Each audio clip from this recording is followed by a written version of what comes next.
Halo semuanya, di sini saya akan membahas bab 14 dan 15 mengenai kebijakan dividen dan pembiayaan jangka panjang.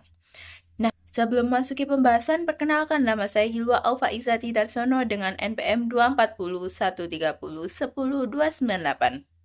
Nah, sebelum memasuki pertanyaan, mohon maaf, bagaimana seharusnya perusahaan membagikan keuntungan kepada pemegang saham?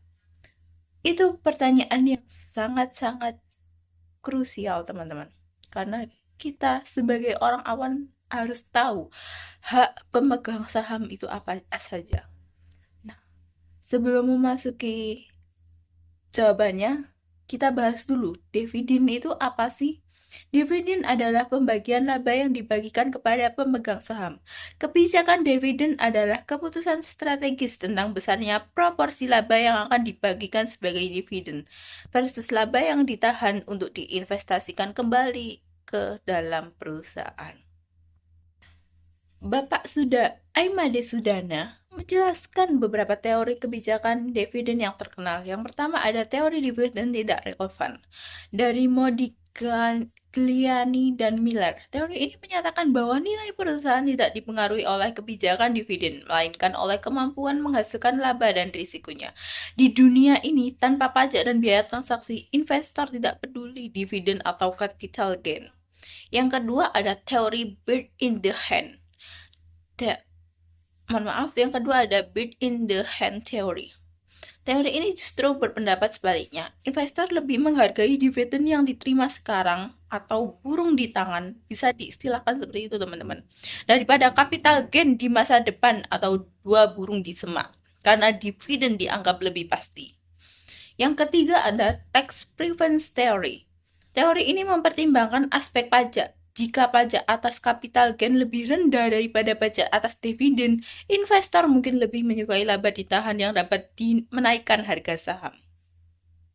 Lalu, faktor yang mempengaruhi kebijakan dividen apa saja, teman-teman? Banyak sekali, mulai dari likuiditas perusahaan, kesempatan investasi yang menguntungkan, keterbatasan dalam perjanjian hutang, hingga kestabilan laba dan preferensi para pemegang saham itu sendiri. Pada intinya, kebijakan dividen adalah tentang menemukan keseimbangan yang tepat antara memuaskan pemegang saham hari ini dan membiayai pertumbuhan perusahaan untuk esok hari. Selanjutnya kita memasuki bab 15, pembiayaan jangka panjang.